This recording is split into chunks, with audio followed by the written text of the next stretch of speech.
kailangan i-veto sa ngayon yung current form ng Konektadong Pinoy. Pero nag-a-agree ako na dapat tanggalin ang congressional franchise para sa pag-a-apply ng mga telcos. Bakit?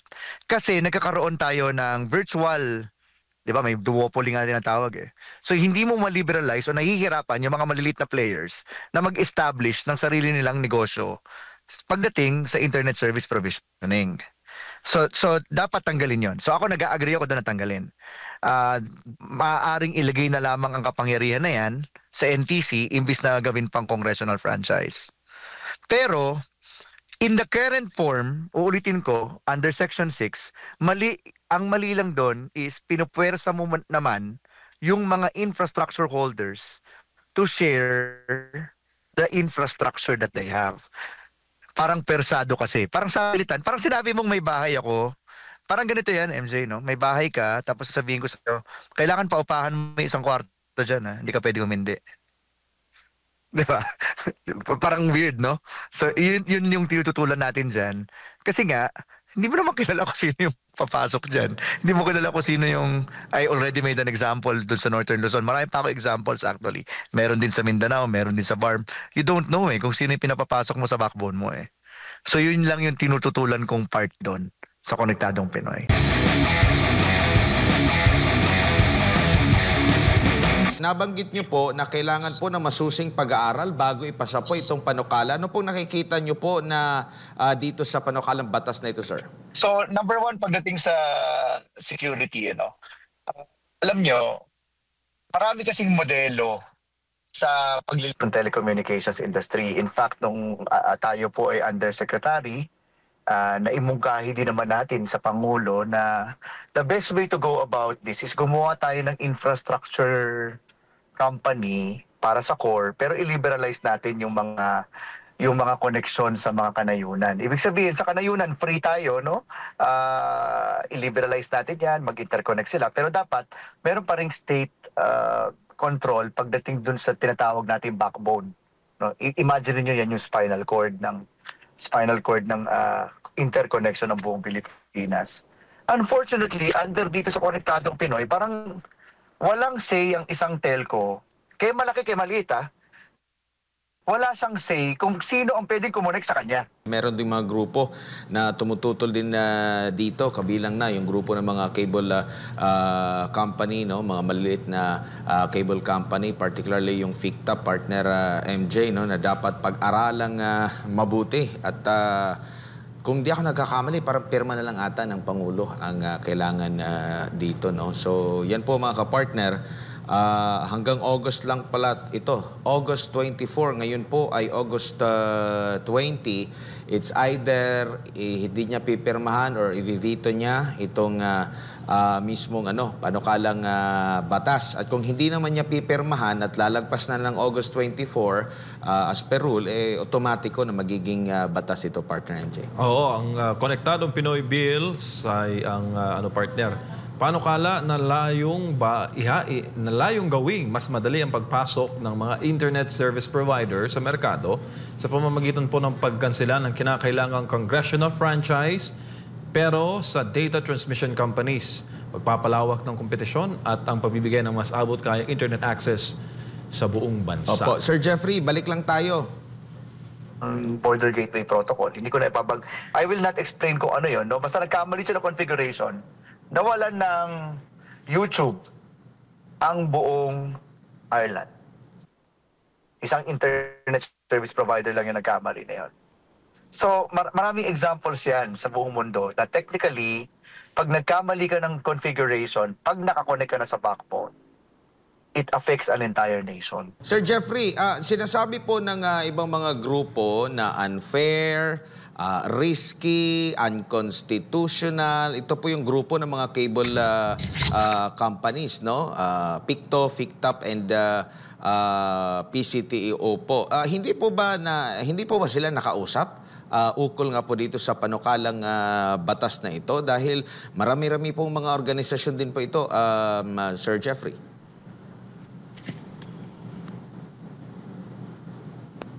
Hello?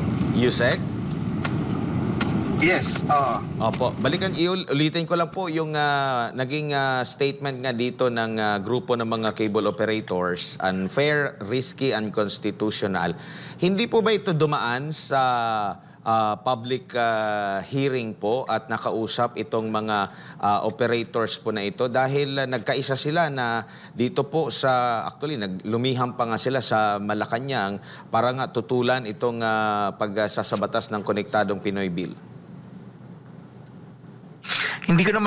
I don't think hindi sila na-consult, ano? Kasi meron naman public hearings yan. Unfair naman para sabihin sa mga senador na hindi nagkaroon ng public hearing. Kasi on 2 occasions of those public hearings, meron pa nga mga online members ng iba't ibang mga chambers of commerce at iba't ibang mga telecommunications organizations. I think they were there one way or the other. Siguro hindi ko alam kung ano sinasabi nila ng consultation, baka nakukulangan sila siguro, no? Baka yun yung mas tamang term. Pero I'm pretty sure that they were invited in at least one of the many hearings that happened. Opo, at ang sabi nga nila dito, sa kanilang panawagan, i-veto ng buo, hindi dapat pumili o tanggalin lamang ang ilang part. At sinasabi nga rin nila na isa sa kanilang mga mahigpit na tinututulan yung pagtanggal sa franchise requirement for data transmission industry dahil magpapahintulot ito ng mga foreign players na makapag-operate nga. Nabanggit mo nga patungkol nga dito sa national security po natin. Pero sa ibang bansa po ba, ano po yung kanilang estilo po, Sir Jeffrey, kung meron po kayong alam? Ay, maganda yung tanong mong yan, ano? So, yan naman yung hindi ako nag-agree sa mga telco. So, una isa-isayin natin yung stand ko naman. Yung stand ko, I think pareho kami ni Congressman Salcede, no? Our stand, my stand is dapat tama. Doon kami nagkakaunawaan ng mga telco. Kailangan i-veto sa ngayon yung current form ng Konektadong Pinoy. Pero nag-agree ako na dapat tanggalin ang congressional franchise para sa pag-a-apply ng mga telcos. Bakit? Kasi nagkakaroon tayo ng virtual, di ba, may duopoly nga din ang tawag eh. So hindi mo ma-liberalize o nahihirapan yung mga malilit na players na mag-establish ng sarili nilang negosyo pagdating sa internet service provisioning. So dapat tanggalin yon. So ako nag-agree ako doon na tanggalin. Maaaring ilagay na lamang ang kapangyarihan na yan sa NTC imbis na gawin pang congressional franchise. Pero in the current form, uulitin ko, under Section 6, ang mali lang doon is pinupwersa mo naman yung mga infrastructure holders to share the infrastructure that they have. Parang persado kasi. Parang salitan. Parang sinabi mong may bahay ako. Parang ganito yan, MJ, no? May bahay ka, tapos sasabihin ko sa'yo, kailangan paupahan mo isang kwarto dyan, ha? Hindi ka pwede umindi. Di ba? Parang weird, no? So, yun yung tinututulan natin dyan. Kasi nga, hindi mo naman kilala kung sino yung papasok dyan. Hindi mo kilala kung sino yung, I already made an example dun sa Northern Luzon. Marami pa ako examples actually. Meron din sa Mindanao, meron din sa BARM. You don't know kung sino yung pinapapasok mo sa backbone mo So yun lang yung tinututulan kong part doon sa Konektadong Pinoy. Opo, dahil maliban po dyan sa pagtanggal sa prangkisa o requirements for franchise, ay exempted din yung mga satellite service providers sa naturang panukalang batas mula sa regulatory authorization. Kung ito po ay exempted na sila, Yan. ano po, pahirapan po ba? Hindi na po ba sila mare-regulate doon sa panukalang batas? Actually, yan yung sinasabing unfair. Bakit yung mga cable operators at bakit yung mga nagkable mag-a-apply pa rin, 'di ba? Sa NTC. Pero pagdating sa satellite operators, pwede nang kumuha ng satellite provisions ang kahit sinong internet service providers. Yun yung medyo unfair, no? Parang kinakailangan I think yun yung sinasabi kong dapat ripasuhin. Na dapat pati if you apply the law to one, you apply it to all, 'di ba? Kung kailangan mag-apply ng NTC permit ng bawat isang internet service providers, dapat pati mga satellite operators. At saka tandaan ninyo walang doon sa orbital slot ng Pilipinas, which is yung nasa ibabaw ng Pilipinas, walang major satellite provider na Pilipino So lahat yan foreigners. So ibig sabihin, pag connect ka sa isang satellite na may beam over the country, most probably hindi yan Pinoy. It could either be French, US, or Chinese, or Korean. Opo, sir, good evening. Si MJ po ito. Si Admar po yung nagtatanong sa inyo kanina. Sir, marami... Ay, sorry. Opo. Mas maliwanag na yung linya ngayon, ano? Opo. Mukhang naapektuhan yun, sir, ng konektadong Pinoy Bill. Pero sir, kidding aside, marami rin pong consumer groups ang nababahala sa transparency sa implementasyon na nasabing batas. Kasi daw, hindi malinaw yung sistema ng pricing at sharing ng infrastructure. Ano pong tingin nyo dito, Sir Jeffrey? I think mali yung filosofiya ng batas mismo. Ang dapat na pinapwersa mong magkaroon ng sharing of infrastructure bukod dun sa telco ay yung mga real estate operators tulad ng mga building. Bakit pumasok ka ng isang building wala halimbawang kunyari, pumasok ka ng isang building Globe lang meron o kaya Smart lang meron. Bakit yung condo mo minsan yung internet service provider kunyari gusto mo ng Converge or gusto mo ng PLDT? Wala sila. Ang meron lang, halimbawa, kunyari lang Sky or Globe. Bakit wala silang lahat? Namimili kasi yung real estate providers kung ano yung pauupahan nilang telco system sa kanilang building. Burisano kung building lang minsan yung buong community. If it was developed by one particular group, halimbawa, the Ayala Group, malamang malakas yung Globe dun. Pero yung the rest, mahina. Yun yung dapat nating baguhin. Dapat yun yung nilagay nila dapat ganun ang approach sa liberalization ng telecommunications infrastructure. Dapat meron tayong common conduit. Dapat pa nagtayo ng building, meron ng common conduit. Doon kayo ngayon connect kasi common conduit yun At dapat i-allow mo lahat ng telco. Kasi namimili ngayon Opo, tsaka may concerns din po, Sir Jeffrey, sa regulation dahil may mga agam-agam na kesyo raw mahihirapan ng DICT at ang NTC na mag-regulate ng mas maraming players. Totoo rin naman yun, no? Mas mahirapan. Although hindi na naman masyadong rason yun kasi, if you have been given powers to do this, then I'm sure DBM should give them more budget so that they can also increase their workforce. Diba? Para mas maraming taong nakatingin.